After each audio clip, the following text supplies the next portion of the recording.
Welcome to the Foster Grandparent Performance Measures discussion in preparation for the Senior Corps' virtual conference. My name is Angela Roberts, and I'm the Associate Director of the Senior Corps, and I will serve as the moderator for our panel. I would like to introduce our panelists. Amanda Bryans is with us. She is the Director of Education and Comprehensive Services Division at the Administration on Children and Families and in the Office of Head Start. We're also joined by Elson Nash. Elson is team leader for Promise Neighborhoods at the Department of Education. What we would like to do on our panel today is set some context around performance measures for the foster grandparent program as we move forward, and have a discussion about those measures and your own areas of expertise as the foster grandparent program may intersect. We believe that education is definitely a sweet spot for our foster grandparent grantees.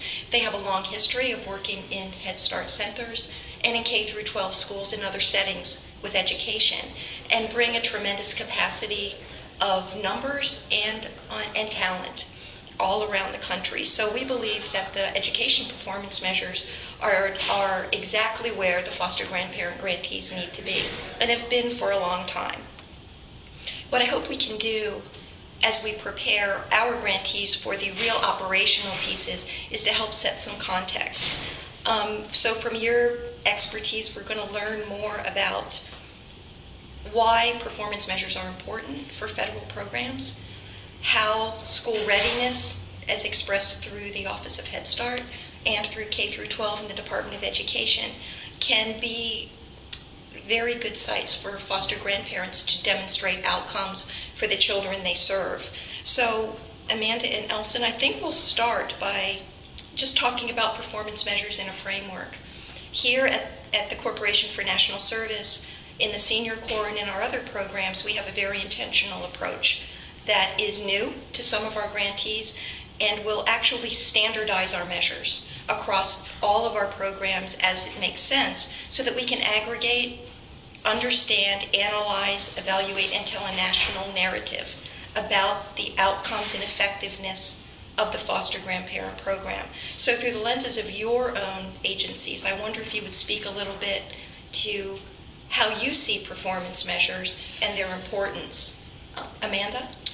Well, Head Start, of course, has school readiness as its authorizing purpose, and we have for a number of years been really working hard to articulate what that means for children and how programs can better understand the progress of individual children and groups of children toward the goals that they've established related to school readiness. So programs have requirements to collect various data, not just child data, but information about the quality of classroom, teacher-child interactions, information about the community and the strengths and needs in the community, information about staff professional development, and of course the child progress information, and to be able to analyze that and use the information together, again, to make sure that both individual children are progressing and that the program is meeting their needs, and that the program as a whole is improving continuously. We think Head Start is the nation's laboratory in many ways for early childhood, and we want to make sure that we're in a pattern of continuous improvement and growth. Thank you. Elson? Sure. As the Department of Education is the lead federal agency around education issues, performance measurement and being accountable for those measures is critical. And academic success is something that we track and actually require our grantees to track as well, whether it be through state education agencies, higher education institutions, or nonprofit organizations that actually administer the programs. The whole idea of tracking progress for academic success is key to what we do. We also have a number of data sets. So if one goes to data.ed.gov, you have the opportunity to view data related to academic success. And then a number of our initiatives, things like Race to the Top, Promise Neighborhoods, the program I'm with, we require our grantees to report on these measures. And so we think you're spot on in terms of getting grantees to think about common measures, because it's something where we're all going from a national perspective. Very good. So it does sound like across our programs, across our own missions, and into our networks, and the children they touch, we do have this alignment. And I think that that's important to reinforce, because sometimes it can feel like we're doing things in isolation, and I don't think in the performance measures world in particular that's the case. Thank you for helping set that context. What I'd like to do now is move more to some of the examples and some of the underlying rationales for the measures we've chosen, and how you might be able to help us reinforce with our grantees that these are indeed significant areas to focus. What we'd like to do now, Amanda, is talk a little bit about our school readiness performance measures. And we have selected for the foster grandparent program social and emotional development, literacy, and math. So if you could help us understand the importance briefly of those pieces to being ready for school, and anything you might want to reflect on how the foster grandparent volunteers in particular can be assets to helping children achieve. I will be happy to. I think that you've picked three really important areas. You know that Head Start serves nearly 1 million children, and they are enrolled from birth to 5 years of age. So that's quite a range in terms of developmental readiness and experiences. I think that many people don't realize that even the youngest babies are beginning to learn about literacy, language, and math. And we know that for all children, social and emotional development is critical to their ongoing success. If they acquire great academic skills and knowledge but don't have social emotional strengths, they will be unable to really benefit maximally from the school environments that they are in later. And we know also for the youngest children, certainly infants and toddlers, but preschoolers as well, they learn best in the context of relationships. They need safe harbors. They need a place where they are recognized, where their strengths are supported, and from which they can venture when they are starting to be ready for more challenges, and when we want to really support their continued development. So all of that, again, really speaks to the importance of social emotional development. We talk a lot now in early childhood about terms like, executive function, and which really means that children are able to manage themselves well enough to really be successful. Again, that they can kind of control an impulse, that they can follow a direction. And that in many ways has been kind of this very new way of thinking for some folks, but it's something we've known in early childhood for a long time. And again, it's really rooted in children's social, emotional, as well as their cognitive development. And again, certainly language and literacy is really important. We know that as children go on in school, the gap widens for children of lower socioeconomic status, and one of the largest areas of gap that starts appearing by age 2 is in vocabulary development. So we want to make sure that in our Head Start and early Head Start programs, children are exposed to a rich vocabulary, over time with repetition and in different situations, so that they can really learn and make new vocabulary words part of their own lexicon. That is the beginning of a literacy skill. Rhyming, beginning to recognize letters, thinking about letter sounds, and beginning to form words. All of those things are really critical foundations for early literacy. And again, mathematics is an area where many adults don't feel really comfortable about what they learned, and they're unsure about supporting children, but math occurs throughout the day for people. We have a term in Head Start we call mathematize, which is recognizing the math learning opportunities for children, being really intentional about expectations about what children can do in math, and how we can support their emerging conceptual knowledge in mathematics. So I think that those are terrific areas, and certainly worthy of paying attention and thinking intentionally about what foster grandparents do and how it can support children's development in those areas. Thank you so much. As the foster grandparents, because they have an intensive level of service, they're assigned to children, they're in the classrooms, and they can bring that extra step of that relationship and the safe harbor you talked about, and facilitate a nurturing environment of learning enrichment. Sounds very on target. That's exactly And we knew it from almost the beginning, when foster grandparents started many years ago being in Head Start centers. Elson, if you could help us with, on the education side in K-12, for the foster grandparent program, for our performance measures, it's academic performance in literature, in literacy and math, academic engagement, and school attendance. So if you could speak a little bit about the importance of those elements and the foster grandparent program and what the volunteers may do to assist. Absolutely. So with the foster grandparents, providing that stability and support in the classroom, being that, in many ways, safe harbor, the additional support or individual that can make the children comfortable, that can support the curriculum that has been set by the school or center. Foster grandparents, I think, are critical to providing that type of academic success and engagement.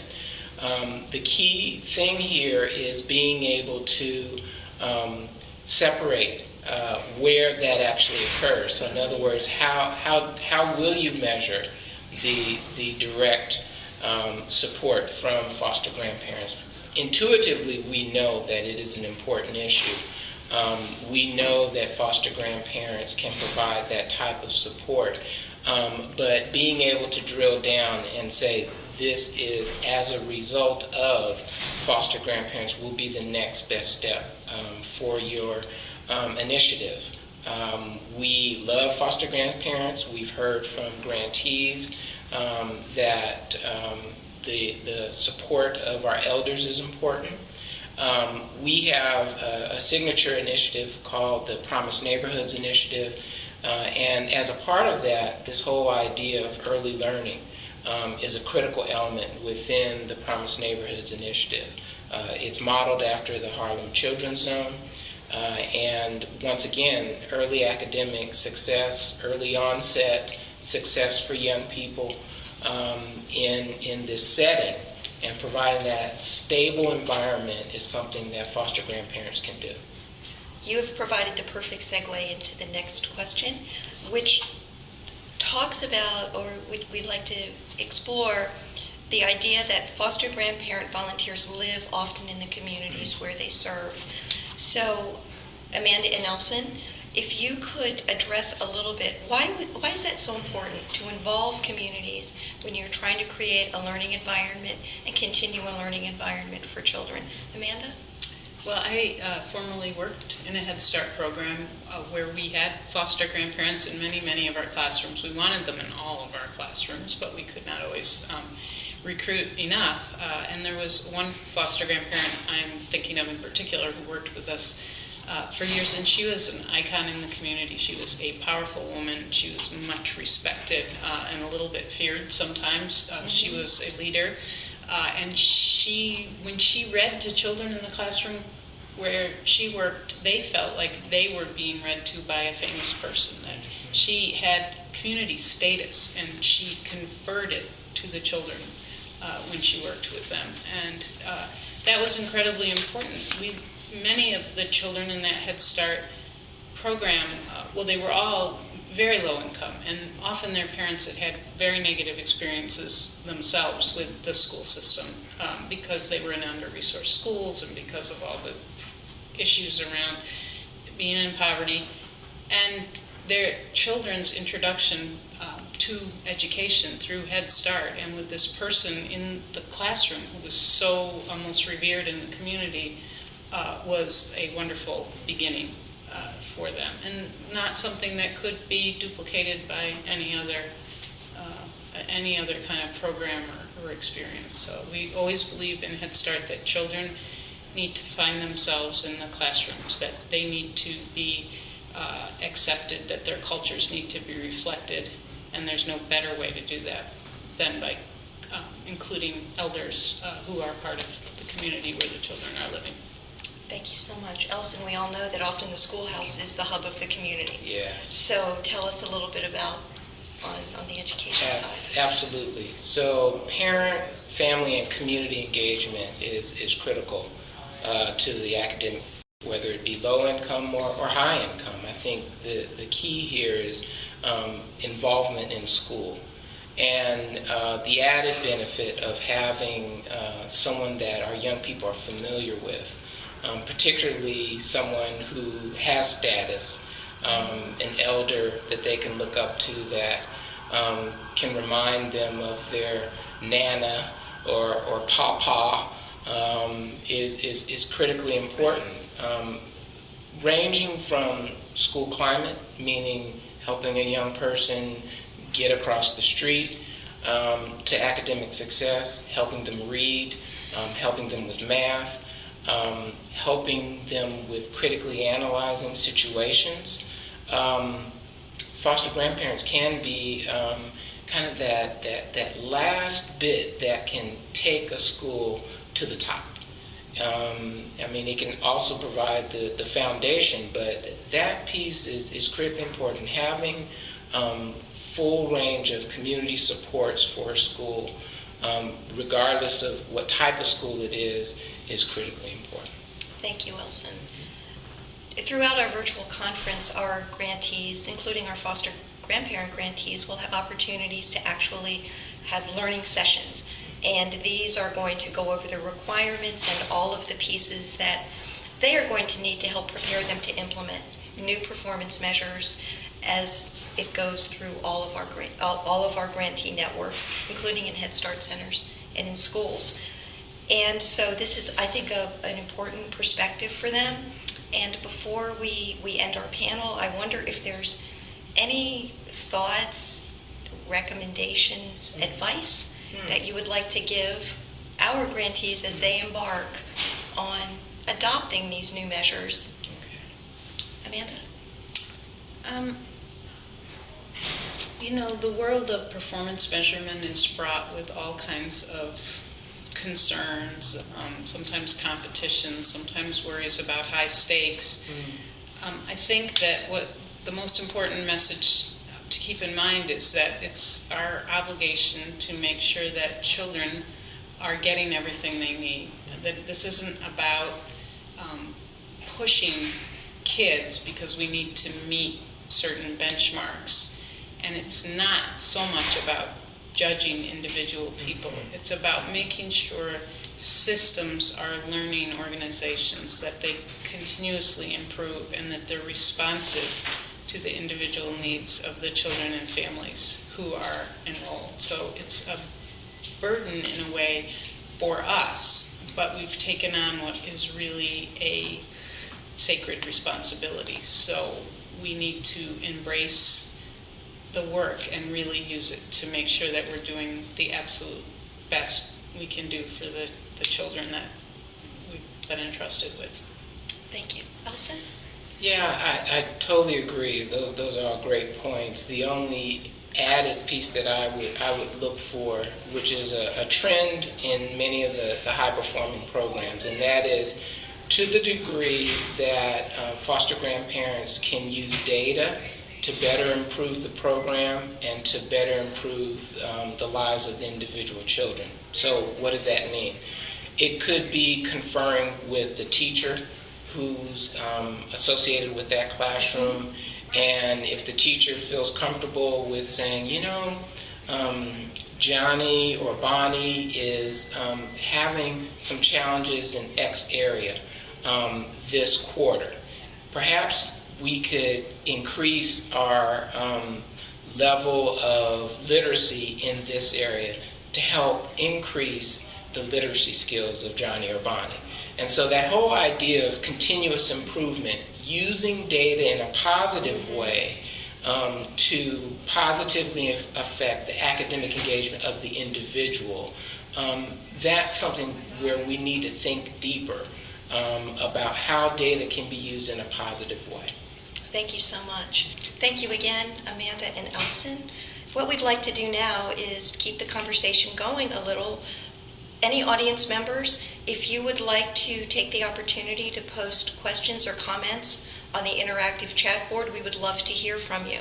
Examples of some of the questions could be, would you like to share some of your own experiences with your foster grandparents and their placements in local Head Start centers or in K through 12 schools? And what activities, another possible question or sharing you might want to post, are you most excited about when you think about being able to use performance measures and show impact nationally? So please share your thoughts and your questions. And again, I'd like to thank you, Amanda, for joining us. Pleasure. And Elson, thank you so much.